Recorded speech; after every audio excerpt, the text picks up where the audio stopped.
Hi all, RBI grade ബിന്റെ notification വന്നത് നിങ്ങൾ അറിഞ്ഞിട്ടുണ്ടാവും. ഏതാണ്ട് 60ഓളം വേക്കൻസിയാണ് നമ്മൾ പല കാറ്റഗറികളായിട്ട് നമുക്കുള്ളത്. സോ ആ എക്സാമിന് വേണ്ടി നമുക്ക് എങ്ങനെ അപ്ലൈ ചെയ്യാം, ആപ്ലിക്കേഷൻ പ്രോസസ്സ് എങ്ങനെയാണെന്നാണ് നമ്മൾ നോക്കാൻ പോകുന്നത്. ഓരോ സ്റ്റെപ്പ് ബൈ സ്റ്റെപ്പ് നമ്മൾ അപ്ലൈ ചെയ്യുന്ന പ്രോസസ്സ് നിങ്ങളെ കാണിച്ചു തരുന്നതായിരിക്കും. ഓക്കെ, അപ്പോൾ നമ്മുടെ വേക്കൻസി നോക്കിയാൽ 3 കാറ്റഗറിയിലായിട്ടാണ് നമുക്ക് വേക്കൻസി ഉള്ളത്. നോക്കിയേ, നമ്മൾ ഇതിൽ എല്ലാവരും അപ്ലൈ ചെയ്യുന്ന ഏതാണ്? നമുക്ക് ജനറൽ കാറ്റഗറിയിലാണ്. ഗ്രേഡ് ബി ആണ് ഉള്ളത്, അതിൽ ജനറൽ കാറ്റഗറിയിലാണ് നമ്മൾ അപ്ലൈ ചെയ്യുന്നത്. മറ്റാണെങ്കിലോ മറ്റത് എക്കണോമിക് ആൻഡ് പേഴ്സണൽ റിസർച്ച് ഡിപ്പാർട്ട്മെന്റിലും പിന്നെന്താണ് സ്റ്റാറ്റിസ്റ്റിക്സ് ഡിപ്പാർട്ട്മെന്റിലുമാണ്. സോ അതിൽ എന്താ, നമുക്ക് ഏത് ഡിഗ്രി ഉണ്ടെങ്കിലും, നമുക്ക് ഡിഗ്രി ഉണ്ട്, അതിൽ മിനിമം 60% ഉണ്ടെങ്കിൽ ഡിഗ്രി, ആ ഡിഗ്രിയിൽ തന്നെ മിനിമം 60% ഉണ്ടെങ്കിൽ നിങ്ങൾക്ക് എന്താ ഏത് ഡിഗ്രി ആയാലും മതി, നിങ്ങൾക്ക് ഗ്രേഡ് ബിയിലെ ജനറൽ കാറ്ററിൽ അപ്ലൈ ചെയ്യാൻ പറ്റും. അപ്പോൾ അതിൽ എത്രയാണ്? ടോട്ടൽ 40 ആണ് വേക്കൻസി ഉള്ളത്. ടോട്ടൽ വേക്കൻസി ആണ്. ഓൾ ഇന്ത്യ എക്സാം ആണ്. സോ ഇപ്പോൾ എന്താ, കേരള മാത്രം അങ്ങനെയല്ല, ഓൾ ഇന്ത്യ എക്സാം ആണ്. അപ്പോൾ അതിൽ നിങ്ങൾക്ക് ടോട്ടൽ എത്രയാണ്? 40 ആണ് വേക്കൻസി ഉള്ളത്. ബാക്കി കേഡർ എന്ന് വെച്ചാൽ എന്താണ്? Economic and personal research department ആണ് രണ്ടാമത്തെ. സോ പിന്നെ എന്താണ്? സ്റ്റാറ്റിസ്റ്റിക്സ് ആണ് മൂന്നാമത്തെ. അപ്പോൾ എല്ലാത്തിലും കൂടി നമുക്ക് എത്രയാണ്? ടോട്ടൽ 60 ആണ് വേക്കൻസി ഉള്ളത്. അപ്പോൾ ജനറൽ കാറ്റഗറി മീൻസ് എന്താണ്? ഏത് ഡിഗ്രിയിലെ ആൾക്കാരാണെങ്കിലും അവർക്ക് 60% മാർക്ക് ഉണ്ടെങ്കിൽ നമുക്ക് എത്രയാണ്? 40 വേക്കൻസി ആണുള്ളത്. ഓക്കെ, പിന്നെ ക്വാളിഫിക്കേഷനിൽ മറ്റൊരു കാര്യം എന്ന് വെച്ചാൽ ഏജ് ലിമിറ്റ് ആണ്. നിങ്ങൾ ജനറൽ കാറ്റഗറിയിലാണെങ്കിൽ UR റിസർവേഷൻ ഇല്ലെങ്കിൽ നിങ്ങൾക്ക് എത്രയാണ്? 30 വയസ്സ് വരെയാണ് എക്സാം അപ്ലൈ ചെയ്യാൻ പറ്റുന്നത്. ഓക്കെ, അതായത് നിങ്ങൾ ഏപ്രിൽ 2, 1996 മുന്നേ ജനിച്ചവരാണെങ്കിൽ അപ്ലൈ ചെയ്യാൻ പറ്റില്ല. ഓക്കെ, അതിനുശേഷം ജനിച്ച ആൾക്കാർക്കാണ് അപ്ലൈ ചെയ്യാൻ പറ്റുന്നത്. 1996 ഏപ്രിൽ 2 ശേഷം ജനിച്ച ആൾക്കാർക്കാണ് അപ്ലൈ ചെയ്യാൻ പറ്റുന്നത്. മിനിമം ഏജ് ലിമിറ്റ് എന്ന് പറയുന്നത് 21 ആണ്. മാക്സിമം UR കാറ്റഗറിൻ്റെ ആണ് മാക്സിമം ലിമിറ്റ് എന്ന് പറയുന്നത് 30 ആണ്. ഇനി വേറൊരു കാര്യം കൂടിയുണ്ട്.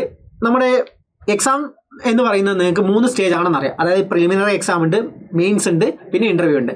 അപ്പോൾ ഇതിൽ പ്രിലിമിനറി എക്സാം സ്റ്റേജ് 1 എക്സാം നിങ്ങൾ 6 പ്രാവശ്യം എഴുതിയിട്ടുണ്ടെങ്കിൽ നിങ്ങൾക്ക് എന്താ അടുത്ത എക്സാം അറ്റംപ്റ്റ് കൊടുക്കാൻ പറ്റില്ല. അതായത് നിങ്ങൾക്ക് മാക്സിമം ഒരാൾക്ക്, ഒരു UR കാറ്റഗറിയിലുള്ള ഒരാൾക്ക് മാക്സിമം UR അല്ലെങ്കിൽ OBC ഇതൊക്കെയാണ് എത്രയാണ് മാക്സിമം എന്ന് പറയുന്നത് 6 അറ്റംപ്റ്റ് ആണ് കൊടുക്കാൻ പറ്റും. URഉം എന്താ EWSനും 6 അറ്റംപ്റ്റ് ആണ് കൊടുക്കാൻ പറ്റുന്നത്. ഓക്കെ, സോ അത്രയും കാര്യങ്ങൾ മനസ്സിലാക്കി വെക്കുക. സോ ഓൾറെഡി നിങ്ങൾ നോട്ടിഫിക്കേഷൻ കണ്ടതായിരിക്കും. സോ ഇത്രയും കാര്യങ്ങളാണുള്ളത്. എന്താണ്, നമുക്ക് മിനിമം 60% മാർക്ക് ആവശ്യമാണ്. ഡിഗ്രിയിൽ 60% മാർക്ക് ആവശ്യമാണ്. പിന്നെ ഏജ് എന്ന് പറയുന്നത് 30 വരെയാണ്. പിന്നെ UR EWS ഒക്കെ ആണെങ്കിൽ നിങ്ങൾക്ക് 6 അറ്റംപ്റ്റ് ആണ് ഉള്ളത്. സോ അത്രയും കാര്യങ്ങൾ ഓർത്ത് വെക്കുക. പിന്നെ ഇനി നമ്മൾ അപ്ലൈ ചെയ്യാൻ വേണ്ടിയിട്ട് നമുക്ക് നിങ്ങൾ RBIൻ്റെ സൈറ്റിൽ ഓപ്പൺ ചെയ്താൽ, അല്ലെങ്കിൽ നിങ്ങൾക്ക് ഡയറക്റ്റായി അപ്ലൈ ചെയ്യാം. ഇപ്പോൾ നിങ്ങൾ ജസ്റ്റ് ഗൂഗിൾ ചെയ്താൽ മതി, എന്താ RBI grade B online application, അങ്ങനെ സ്റ്റാർട്ട് ചെയ്താൽ തന്നെ നിങ്ങൾക്ക് ലിങ്ക് കിട്ടും. അല്ലെങ്കിൽ നിങ്ങൾ ചെയ്യേണ്ടതെന്ന് വെച്ചാൽ നമ്മുടെ റിസർവ് ബാങ്കിൻ്റെ സൈറ്റിൽ കയറുക. ഓക്കെ, റിസർവ് ബാങ്കിൻ്റെ ശരിക്കും ഇങ്ങനെയാണ് ചെയ്യേണ്ടത്. റിസർവ് ബാങ്കിൻ്റെ സൈറ്റിൽ കയറുക. അപ്പോൾ അതിൽ നിങ്ങൾക്ക് നമ്മൾ റിസർവ് ബാങ്കിൻ്റെ സൈറ്റിൽ കയറുമ്പോൾ നിങ്ങൾക്ക് ഇതുപോലെ ആയിരിക്കും വിൻഡോ കിട്ടുക.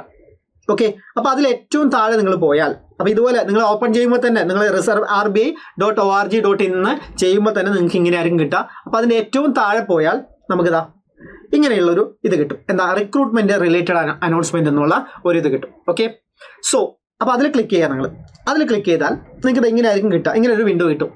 അപ്പോൾ ഇതിൽ നിങ്ങൾ എടുക്കേണ്ടത് കറണ്ട് വേക്കൻസീസ് എന്നുള്ള ആ ഒരു ഇതിൽ ക്ലിക്ക് ചെയ്യുക. ആ ഒരു ഓപ്ഷനിൽ ക്ലിക്ക് ചെയ്യുക, current vacancies. So current vacancies click ചെയ്യുമ്പോൾ നോക്കിയേ 29-ാം തീയതി വന്ന നോട്ടിഫിക്കേഷൻ ആണ്. നോക്കിയേ RBI ഗ്രേഡ് ബി അതിലേക്കുള്ള ഒരു എന്താ നോട്ടിഫിക്കേഷൻ നിങ്ങൾക്ക് കാണാം. അപ്പോൾ അതിൽ നിങ്ങൾക്ക് ക്ലിക്ക് ചെയ്താൽ നിങ്ങൾക്ക് ആദ്യം തന്നെ നമ്മുടെ ആ നോട്ടിഫിക്കേഷൻ വരും. ഇവിടെ നോക്കിയേ നോട്ടിഫിക്കേഷൻ ഉണ്ട്. സോ എത്രയാണ് വേക്കൻസീസ് കാണിക്കുന്നുണ്ട്. അതായത് ജനറൽ കേഡറിൽ ജനറൽ കാറ്റഗറിക്ക് 16 വേക്കൻസി ആണുള്ളത്. ടോട്ടൽ എത്രയാണ്? 40 വേക്കൻസി ആണുള്ളത്. സോ ആ വേക്കൻസി കാണിക്കുന്ന നോട്ടിഫിക്കേഷൻ നിങ്ങൾക്ക് കാണിക്കും. അപ്പോൾ എന്നിട്ട് നിങ്ങൾ ഈ അപ്ലിക്കേഷൻ എന്നുള്ളതിൽ ക്ലിക്ക് ചെയ്താൽ ഇവിടെ ഒരു അപ്ലിക്കേഷൻ എന്നുള്ള ഒരു ബ്ലൂ ഇതിൽ ലെറ്ററിൽ നിങ്ങൾക്ക് കാണാം. അപ്പോൾ അതിൽ ക്ലിക്ക് ചെയ്താൽ നിങ്ങൾക്ക് എന്താ ഡയറക്റ്റായി നമ്മൾ ഈ സൈറ്റിലേക്ക് പോകുന്നതായിരിക്കും. ഓക്കെ, അല്ലെങ്കിൽ നിങ്ങൾ എന്താ IBPSൻ്റെ സൈറ്റിലേക്ക് ഡയറക്റ്റ് ഇങ്ങനെ പോകും നിങ്ങൾക്ക്. അല്ലെങ്കിൽ നിങ്ങൾ ഡയറക്റ്റായി എന്താ ഗൂഗിൾ ചെയ്യുക, RBI grade B online application click ചെയ്താൽ ചിലപ്പോൾ എന്താ ഡയറക്റ്റായി നിങ്ങൾക്ക് ലിങ്ക് ലഭിക്കുന്നതായിരിക്കും. അല്ലെങ്കിൽ ഈ പ്രോസസ്സ് യൂസ് ചെയ്യാം. സോ അപ്പോൾ ഇവിടെ നിങ്ങൾക്ക് ഡേറ്റ് ഒക്കെ കാണാം. നോക്കിയേ 29-ാം തീയതിയാണ് നമ്മുടെ ഓൺലൈൻ ആപ്ലിക്കേഷൻ വിൻഡോ ഓപ്പൺ ആയത്, സ്റ്റാർട്ട് ചെയ്തു. സോ എന്താ ക്ലോസ് ചെയ്യുന്നത് മെയ് 20 വരെയാണ് ഉള്ളത്. ഓക്കെ, മെയ് 20 വരെ നമുക്ക് അപ്ലൈ ചെയ്യാം. പിന്നെന്താണ് എഡിറ്റ്. സോ മെയ് 20 വരെയാണ് അപ്ലൈ ചെയ്യുന്നത്. പിന്നെ നമുക്കിതാ ഫീ പേയ്മെൻറ്റ് 29-ാം തീയതി വരെ ഉണ്ട്. സോറി 20/5 വരെ ഉണ്ട്. സോ ആ ഡേറ്റ് തന്നെയാണ് 29 മുതൽ 20 വരെയാണ് നമുക്ക് ഫീ പേയ്മെന്റ് ഉള്ളത്. ഓക്കെ, സോ അത്രയും കാര്യങ്ങൾ മനസ്സിലാക്കുക. അപ്പോൾ നിങ്ങൾ മനസ്സിലാക്കേണ്ട കാര്യം മെയ് 20 വരെയാണ് അപ്ലൈ ചെയ്യാനുള്ള ഡേറ്റ് ഉള്ളത്. അപ്പോൾ നമ്മൾ ലാസ്റ്റത്തേക്ക് വെക്കരുത്, ഇപ്പം തന്നെ ചെയ്യുക. ചിലപ്പോൾ ലാസ്റ്റ് ആകുമ്പോൾ നമുക്ക് ചിലപ്പോൾ സൈറ്റൊക്കെ കുറച്ച് ബ്ലോക്ക് ആയാൽ പറ്റില്ല. സോ ഇപ്പം തന്നെ നിങ്ങൾ അപ്ലൈ ചെയ്യുക. അപ്പോൾ ഇവിടെ വരെ എത്തി നമ്മൾ അപ്ലൈ ചെയ്യേണ്ടത് എങ്ങനെയാണ് അപ്ലൈ ചെയ്യേണ്ടത്? നിങ്ങൾ ഇവിടെ ഒരു ഇത് കാണാം, ഓപ്ഷൻ കാണാം, 2 ഓപ്ഷൻ കാണാം. Click here to new registration. അപ്പോൾ നിങ്ങൾക്ക് ഓൾറെഡി രജിസ്റ്റർ ചെയ്ത ആളാണെങ്കിൽ ലോഗിൻ ചെയ്താൽ മതി. അല്ലെങ്കിൽ നിങ്ങളിപ്പോൾ രജിസ്റ്റർ ചെയ്യുന്നതാണെങ്കിൽ ന്യൂ രജിസ്ട്രേഷനിൽ ക്ലിക്ക് ചെയ്യുക. ഓക്കെ, ന്യൂ രജിസ്ട്രേഷനിൽ ക്ലിക്ക് ചെയ്താൽ നമുക്ക് ഇതുപോലത്തെ ഒരു വിൻഡോ ആയിരിക്കും വരിക. അപ്പോൾ ഇത്രയും പ്രോസസ്സാണ് ഇവിടെ കാണാൻ. നിങ്ങൾക്ക് ബേസിക് ഇൻഫർമേഷൻ നമ്മൾ ആദ്യത്തെ വിൻഡോയിൽ നമ്മൾ ബേസിക് ഇൻഫർമേഷനൊക്കെ കൊടുക്കണം. പിന്നെ ഫോട്ടോസ് കൊടുക്കാനുണ്ട്, പിന്നെ നമ്മുടെ ഡീറ്റെയിൽസ്, എഡ്യൂക്കേഷൻ ഡീറ്റെയിൽസും അങ്ങനെയുള്ള കാര്യങ്ങളൊക്കെ കൊടുക്കാനുണ്ട്. പിന്നെ ഡോക്യുമെന്റ് അപ്ലോഡ് ചെയ്യാണ്ട് ലാസ്റ്റ് പേയ്മെന്റ് കൂടെ ചെയ്യാണ്ട്. അപ്പോൾ ഇത്രയും സ്റ്റേജാണ് നമുക്കുള്ളത്. അപ്പോൾ ഓരോ സ്റ്റേജ് ഇപ്പം ഫസ്റ്റ് സ്റ്റേജിലാണ് നമ്മൾ വന്നിരിക്കുന്നത്. അങ്ങനെ ഓരോ സ്റ്റേജ് ആയിട്ട് നമുക്ക് ചെയ്യാനുണ്ട്. ഓക്കെ, സോ അപ്പോൾ ബേസിക് ഇൻഫർമേഷൻ ആണ് നമ്മൾ ആദ്യം കൊടുക്കേണ്ടത്. സോ അതിൽ നിങ്ങൾ പേരൊക്കെ കൊടുക്കുക, അതായത് നെയിം കൊടുക്കുക 2 പ്രാവശ്യം. ആദ്യം നെയിം കൊടുക്കുക, അത് കൺഫേം ചെയ്യുക. പിന്നെന്താ മിഡിൽ നെയിം കൊടുക്കുക, കൺഫേം ചെയ്യുക. പിന്നെന്താ ലാസ്റ്റ് നെയിം കൊടുക്കുക, കൺഫേം ചെയ്യുക. സോ ടോട്ടൽ നിങ്ങളുടെ പേര് ഇവിടെ എഴുതി കാണിക്കും. ഓക്കെ, അതിന് താഴേക്ക് വന്നാൽ നമ്മുടെ ഫോൺ നമ്പർ ഉണ്ടാവും, പിന്നെ മെയിൽ ഐ ഡി അതെന്തായാലും കൊടുക്കണം കേട്ടോ. ഫോൺ നമ്പറും മെയിൽ ഐ ഡിയും എന്തായാലും കൊടുക്കണം. കാരണം ഈ ഫോൺ നമ്പറിലേക്കും നിങ്ങളെ മൊബൈൽ നമ്പറിലേക്കും അതുപോലെ മെയിൽ ഐ ഡിയിലേക്കും നമ്മുടെ രജിസ്റ്റർ നമ്പർ നിങ്ങൾക്ക് വരും. ഓക്കെ, അതും പാസ്വേഡും വരും. സോ അത് കൊടുക്കുക, എന്നിട്ട് നെക്സ്റ്റ് കൊടുക്കുക. ഓക്കെ, അപ്പോൾ ഈ കാണുന്ന ക്യാപ്ചർ ഇവിടെ ടൈപ്പ് ചെയ്ത് കൊടുക്കുക, എന്നിട്ട് നെക്സ്റ്റ് കൊടുക്കുക. സോ സേവ് ആൻഡ് നെക്സ്റ്റ് ആണ് കൊടുക്കുക. അപ്പോൾ അങ്ങനെ വരുമ്പോൾ നമ്മുടെ മൊബൈൽ നമ്പറും അതുപോലെ ഇമെയിൽ ഐ ഡിയും വെരിഫൈ ചെയ്യാൻ വേണ്ടിയിട്ടുള്ള അടുത്ത വിൻഡോ ആണ് വരുന്നത്. അപ്പോൾ അവിടെ നമ്മൾ എന്ത് ചെയ്യുക? ആദ്യം നമ്മൾ ക്യാപ്ചർ കൊടുക്കുക, ഇവിടെ കൊടുക്കുക, എന്നിട്ട് OTP സെൻഡ് ചെയ്യുക. സോ OTP സെൻഡ് ചെയ്യുമ്പോൾ നമ്മൾ ആദ്യം എന്നിട്ട് മൊബൈലിലേക്ക് കൊടുക്കുക. സോ മൊബൈൽ വെരിഫൈ ചെയ്യും. പിന്നെന്താ ഇമെയിലിലേക്ക് കൊടുക്കുക, ഇമെയിൽ വെരിഫൈ ചെയ്യും. ഓക്കെ, സോ അപ്പോൾ ഇവിടെ നിങ്ങൾക്ക് നോക്കിയേ, നിങ്ങളുടെ രജിസ്റ്റർ നമ്പർ ഇവിടെ വരും, അതുപോലെ ഇവിടെ പാസ്വേഡും വരും. സോ ഇത് നിങ്ങളെ മെയിൽ ഐ ഡിയിലേക്കും വരും, അതുപോലെ തന്നെ മൊബൈൽ ഫോണിലേക്കും നിങ്ങൾക്ക് ഈ നിങ്ങളുടെ ഡീറ്റെയിൽസ് വരുന്നതായിരിക്കും. രജിസ്ട്രേഷൻ നമ്പറും അതുപോലെ പാസ്വേഡും വരുന്നതായിരിക്കും. അപ്പോൾ ഈ രജിസ്ട്രേഷൻ നമ്പർ നിങ്ങളിപ്പോൾ ആപ്ലിക്കേഷൻ പ്രോസസ്സ് ഒറ്റ സ്ട്രെച്ചിൽ നിങ്ങൾ ചിലപ്പോൾ കംപ്ലീറ്റ് ചെയ്യില്ല. അപ്പോൾ നിങ്ങൾക്ക് എന്ത് ചെയ്യാം? ഈ രജിസ്ട്രേഷൻ നമ്പറും അതുപോലെ ഐ ഡിയും വെച്ച് നിങ്ങൾക്ക് ലോഗിൻ ചെയ്യാൻ പറ്റും. ഓക്കെ, സോ ഞാൻ നേരത്തെ കാണിച്ചില്ലേ, അതിൽ നിങ്ങൾ ലോഗിൻ ചെയ്തിട്ട് വീണ്ടും ചെയ്യാവുന്നതാണ്. സോ അപ്പോൾ ഇങ്ങനെയാണ്. സോ അത്രയും ചെയ്ത് കഴിഞ്ഞതിന് ശേഷം അപ്പോൾ നമ്മൾ ഫസ്റ്റത്തെ ഇത് കഴിഞ്ഞു. ഇനി ചെയ്യേണ്ടത് എന്താണ്? ഫോട്ടോ അപ്ലോഡ് ചെയ്യേണ്ടതാണ്. ഫോട്ടോ നമുക്ക് 2 തരത്തിൽ അപ്ലോഡ് ചെയ്യണം. ഒന്ന് നമ്മുടെ പാസ്പോർട്ട് സൈസ് ഫോട്ടോ. ഓക്കെ, നമ്മൾ പാസ്പോർട്ട് സൈസ് ഫോട്ടോ ഉണ്ട്, അത് അപ്ലോഡ് ചെയ്യണം. സോ അതിൻ്റെ സൈസൊക്കെ എന്ന് പറഞ്ഞാൽ നോക്കിയത് ഇങ്ങനെയാണ് സൈസ് ഉള്ളത്. So size file should be ഈ ഇതിലാണുള്ളത് 20 KB 50 KB ഇടയിലായിരിക്കണം നിങ്ങളുടെ സൈസ്, അല്ലെങ്കിൽ അപ്ലോഡ് ചെയ്യാൻ പറ്റില്ല. ഓക്കെ, ഫോട്ടോൻ്റെ സൈസ് പാസ്പോർട്ട് സൈസ് ഫോട്ടോ ഉണ്ട്. അപ്പോൾ അതിൻ്റെ സൈസ് എന്ന് പറയുന്നത്, ഇത് വായിച്ചു നോക്കുക, അതിൻ്റെ സൈസ് എന്ന് പറയുന്നത് ഇത്രയും സൈസാണ്. സോ ഈ സൈസിലായിരിക്കണം നിങ്ങളുടെ ഫോട്ടോ എന്ന് പറയുന്നത്. ഓക്കെ, സോ ഫോട്ടോ ഉണ്ട്, അതുപോലെ നിങ്ങൾ ഫോട്ടോ അപ്ലോഡ് ചെയ്ത് കൊടുക്കണം. അതുപോലെ ലൈവ് ഫോട്ടോയും ക്യാപ്ചർ ചെയ്യും. ഓക്കെ, നിങ്ങളിപ്പോൾ ലാപ്പിൽ നിന്നാണ് ചെയ്യുന്നതെങ്കിൽ ചിലപ്പോൾ നിങ്ങൾക്ക് ലാപ്പിൽ ഫോട്ടോ എടുക്കാൻ പറ്റില്ല. അപ്പോൾ നിങ്ങൾക്ക് ഇവിടെ ഒരു കാര്യമുണ്ട്, QR ഉണ്ട്. ഈ QR നിങ്ങൾ ക്ലിക്ക് ചെയ്യുക. അപ്പം ഇതിപ്പോൾ ബ്ലർ ആയിട്ടാണുള്ളത്. ക്ലിക്ക് ചെയ്യുമ്പോൾ നിങ്ങൾക്ക് കറക്റ്റ് QR ഇത് വരും. ഞാൻ എടുക്കാൻ മറന്നുപോയി. സോ അങ്ങനെ വരും. അപ്പോൾ അവിടെ നിങ്ങളുടെ ഫോൺ ഉപയോഗിച്ച് നിങ്ങൾക്ക് സ്കാൻ ചെയ്യാവുന്നതാണ്. ഫോണിൽ സ്കാൻ ചെയ്യാവുന്ന ഓപ്ഷൻ ഉണ്ടല്ലോ, അത് സ്കാൻ ചെയ്യുമ്പോൾ ഡയറക്റ്റായി നിങ്ങൾ അതിലേക്ക് എൻ്റർ ചെയ്യും. സോ എന്നിട്ട് നിങ്ങൾ ഫോണിൽ ഒരു ഫോട്ടോ എടുത്താൽ മതി. സോ ഞാൻ കാണിച്ചു തരാം. ഇങ്ങനെയാണ് നിങ്ങൾക്ക്. പിന്നെ നോക്കിയേ, ഫോട്ടോ ക്യാപ്ചർ ഇങ്ങനെ വരും. നമ്മളൊരു ഫോട്ടോ അപ്ലോഡ് ചെയ്തു, പിന്നെ നമുക്ക് ഒരു ഫോട്ടോ ക്യാപ്ചർ ചെയ്ത് കൊടുക്കാം. ഓക്കെ, ഞാനിത് ജസ്റ്റ് കൊടുത്തു എന്നേ ഉള്ളൂ. സോ നിങ്ങൾ കൃത്യമായി കൊടുക്കുക കേട്ടോ. സോ ഒന്ന് ക്യാപ്ചർ ചെയ്ത് കൊടുക്കുക. ഒന്ന് നമ്മൾ ലാപ്പിൽ പറ്റുന്നില്ലെങ്കിൽ നിങ്ങൾ മൊബൈൽ ഫോണിൽ എടുക്കുക. ഇത് സ്കാൻ ചെയ്തിട്ട് മൊബൈൽ ഫോണിൽ നിങ്ങൾ ക്യാപ്ചർ ചെയ്യുക, മറ്റത് നിങ്ങൾ അപ്ലോഡ് ചെയ്ത് കൊടുക്കുക. ഓക്കെ, സോ അങ്ങനെയാണ് ചെയ്യേണ്ടത്. നെക്സ്റ്റ്, അപ്പോൾ ഇത്രയും ചെയ്യുക. പിന്നെ നമ്മൾ കൊടുക്കേണ്ടത് സിഗ്നേച്ചറാണ്. സിഗ്നേച്ചറും കൊടുക്കുക. സിഗ്നേച്ചറിൻ്റെ സൈസൊക്കെ നേരത്തെ പറയുന്നുണ്ട്. പിന്നെന്താ, signature should not be capital or block letter. Block ലെറ്ററിലൊന്നും നമ്മൾ എഴുതി കൊടുക്കാൻ പാടില്ല. നമ്മൾ കറക്റ്റ് സൈൻ എഴുതി കൊടുക്കുക. സോ സൈനിൻ്റെ കാര്യങ്ങളൊക്കെ ഇവിടെ പറയുന്നുണ്ട്. സോ ആ സൈനിൻ്റെ കാര്യങ്ങളൊക്കെ നിങ്ങൾ വായിച്ചു നോക്കുക. 15നും 20 KB ഇടയിലുള്ള സൈസിലായിരിക്കണം അത്. ഓക്കെ, സോ അങ്ങനെ സൈനും കൂടെ നിങ്ങൾ അപ്ലോഡ് ചെയ്യാം. ഓക്കെ, സൈനും കൂടെ ഇങ്ങനെ അപ്ലോഡ് ചെയ്യാം. സൈൻ അപ്ലോഡ് ചെയ്തു. പിന്നെന്താ, ഐ കൺഫേം. അതിന് മുന്നേ ഇവിടെയും കൺഫേം കൊടുക്കണം, ഇവിടെയും കൊടുക്കണം. ഓക്കെ, അത് കഴിഞ്ഞിട്ട് നെക്സ്റ്റ് കൊടുക്കാം. സോ നമ്മുടെ ആദ്യത്തെ ബേസിക് ഇൻഫർമേഷനും കഴിഞ്ഞു, പിന്നെ ഫോട്ടോൻ്റെ കാര്യങ്ങളും കഴിഞ്ഞു. 2 സ്റ്റേജ് നമ്മൾ കംപ്ലീറ്റ് ആക്കിയിട്ടുണ്ട്.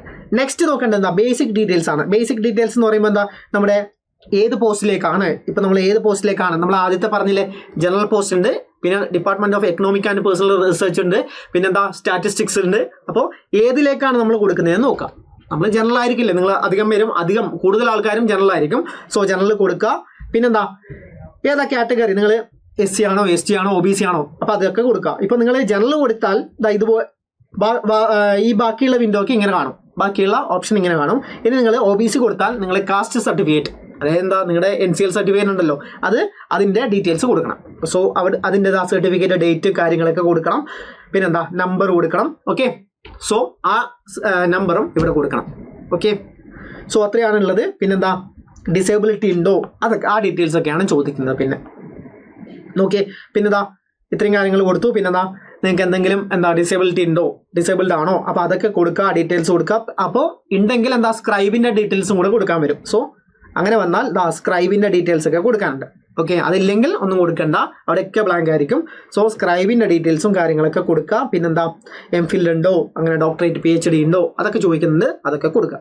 ഓക്കെ, സോ വീണ്ടും ആ ഡീറ്റെയിൽസ് ഒക്കെ തന്നെയാണ് ചോദിക്കുന്നത്. സോ ഇതിലെന്താ അത്രയും കാര്യങ്ങൾ കൊടുക്കുക. പിന്നെന്താ ആധാർ ഡീറ്റെയിൽസ് വേണമെങ്കിൽ കൊടുക്കുക, കൊടുക്കുന്നില്ലെങ്കിൽ കൊടുക്കണ്ട. സോ കൺസെൻറ്റ് കൊടുക്കുക, ആധാർ കൊടുക്കുക. അപ്പോൾ എന്താ ആധാറിൻ്റെ നമ്പർ കൊടുക്കുക, പാൻ നമ്പർ കൊടുക്കുക. ഓക്കെ, പിന്നെ നാഷണാലിറ്റി ഇന്ത്യൻ എന്ന് കൊടുക്കുക.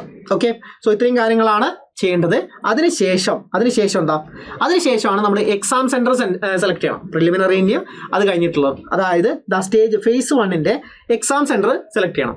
അപ്പോൾ നോക്കിയേ, ഇപ്പോൾ നമ്മൾ ഇവിടെ ആദ്യം ബ്ലാങ്ക് ആയിരിക്കും. നമ്മൾ കേരള സെലക്ട് ചെയ്താൽ നമുക്ക് ഇവിടെ ഇത്രയും കാര്യങ്ങൾ വരും, ഒരുപാട് വരും.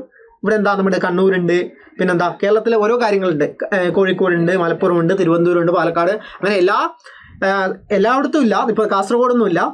അപ്പോൾ ആ സെൻറ്റർ നോക്കാം, നിങ്ങൾക്ക് അടുത്തുള്ള സെൻറ്റർ ഏതാ, ആ ഒരു പ്രിഫറൻസ് വെച്ച് കൊടുക്കാം. ഓക്കെ, സോ വീണ്ടും രണ്ടാമത് ഞാനിങ്ങനെ കൊടുത്തിട്ടുണ്ട്. ആദ്യം കേരള കൊടുത്തു, കോഴിക്കോട് കൊടുത്തു, പിന്നെന്താ കണ്ണൂർ കൊടുത്തു, മൂന്നാമത് തിരുവനന്തപുരം കൊടുത്തു, പിന്നെ എറണാകുളം കൊടുത്തു. ഓക്കെ, അപ്പോൾ ഇങ്ങനെയാണ് സെൻറ്റർ നിങ്ങൾ കൊടുക്കേണ്ടത്. നിങ്ങൾക്ക് അടുത്തടുത്ത പ്രിഫറൻസ് വെച്ച് സെൻറ്റർ കൊടുക്കുക. ചിലപ്പോൾ ആദ്യത്തെ ഓപ്ഷൻ കിട്ടിയില്ലെങ്കിൽ നിങ്ങൾക്ക് രണ്ടാമത്തെ ഓപ്ഷൻ. അപ്പോൾ നിങ്ങൾക്ക് പോകാൻ എളുപ്പത്തിനുള്ള ഡിസ്റ്റൻസ് അടുത്തുള്ള സാധനം കൊടുക്കുക. ഓക്കെ, അത് കഴിഞ്ഞിട്ട് പിന്നെ എന്താ അതിനുശേഷം phase 2 കൂടെ കൊടുക്കാനുണ്ട്. കുറച്ച് താഴേക്ക് വന്നാൽ, അതായത് ആദ്യം phase 1 കൊടുക്കാനുണ്ട്. പിന്നെന്താ മറ്റേ ഡിപ്പാർട്ട്മെൻറ്റിൻ്റെ മറ്റേ ടെസ്റ്റ് ഉണ്ടല്ലോ, ഞാൻ 3 കാറ്റഗറി പറഞ്ഞല്ലോ, അവർക്കും കൊടുക്കാനുള്ളതാണ്. അതിനുശേഷം phase 2 സെൻറ്റർ കൊടുക്കണം. പക്ഷേ ഞാൻ നേരത്തെ കാണിച്ച പോലെ എല്ലാ സെൻറ്ററും ഇല്ല. phase 2 വരുമ്പോൾ നമുക്ക് എല്ലായിടത്തും സെൻറ്റർ ഉണ്ടാവില്ല, കാരണം കുറച്ച് ആൾക്കാരേ ഉണ്ടാവും. സോ കോഴിക്കോടുണ്ട്, എറണാകുളമുണ്ട്, തിരുവനന്തപുരമുണ്ട്, കാസർഗോഡും നമ്മുടെ കേരളത്തിൽ കോഴിക്കോട്, എറണാകുളം, തിരുവനന്തപുരം, ഇത് 3ആണുള്ളത്. അപ്പോൾ അത് 3 നിങ്ങൾക്ക് കൊടുക്കാം. പിന്നെ അടുത്തുള്ള ഏതാണ് അത് കൊടുക്കാം. ഓക്കെ, സോ നിങ്ങൾക്ക് വേണ്ട രീതിക്ക് കൊടുക്കാം. അപ്പോൾ മൈസൂരുണ്ട്.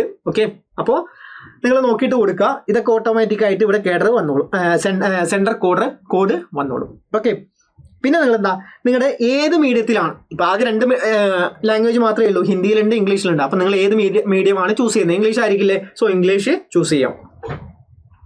അതിനുശേഷം പേഴ്സണൽ ഡീറ്റെയിൽസ് ആണ്. സോ അവിടെ നിങ്ങളുടെ കാര്യങ്ങളൊക്കെ പേഴ്സണൽ ഡീറ്റെയിൽസ് ഒക്കെ കൊടുക്കുക.